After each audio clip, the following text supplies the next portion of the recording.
Our question of the week that we've been talking about when we've been coming in and teaching this lesson is the essential question, and it's called the wondering statement. I'm wondering something.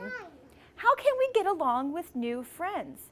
I consider myself a new friend to you guys, and I can see a lot of you are treating me as a new friend, and you're being very kind. I've already got a couple friends who've got a nice couple tickets coming their way. I hope that we can keep those tickets and making those good choices.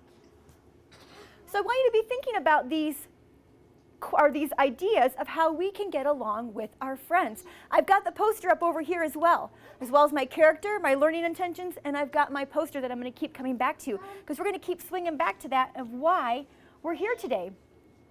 I want to talk real quick about my story. My story that we're reading is The Lion and the Mouse. Put your finger on your nose if you've heard of this story about the lion and the mouse. We have two characters in this story. The first character is the lion. Who's the first character? Lion. The second character is the mouse. Who's the second one? Mouse. The mouse. This story is a fable. A fable is a story with animal characters that teach us a lesson. Oh my goodness, we just talked about that. Characters are people or animal in a story. I went back to this definition talking about characters. We've been talking about characters this whole time. Our characters from yesterday, we talked about, I think you guys did a bear, a goose, fox. Those were our three characters yesterday. Now we have the two characters today. Let's figure out our purpose for this story is that we're going to see what lesson the lion and the mouse learn. So eyes up on the board.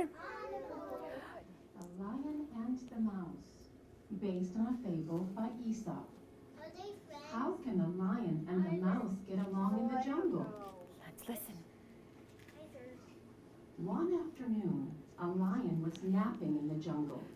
Nearby, a tiny mouse was searching the ground for food. The lion opened one eye and watched the mouse. The mouse froze in fear.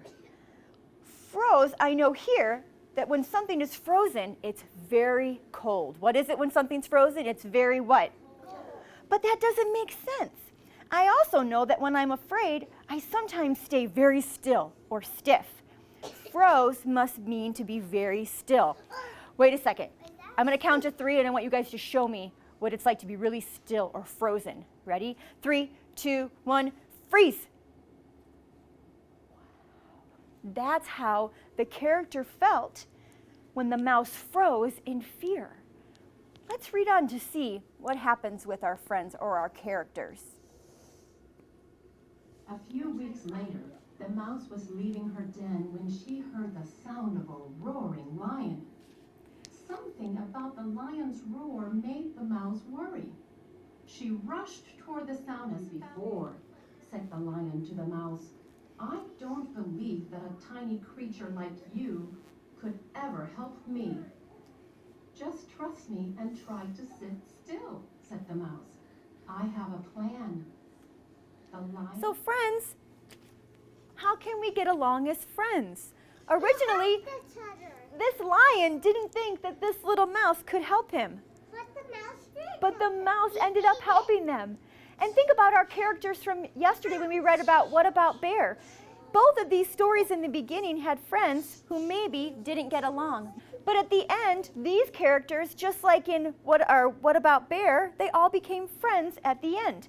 I want you to talk with your partner about how the lion and the mouse and what lessons they learned about being friends and about, what's that?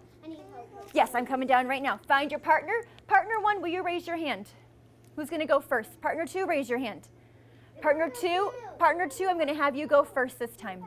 Here we go. Sarah, tell me, what lesson did the lion learn? What lesson might have that lion learned?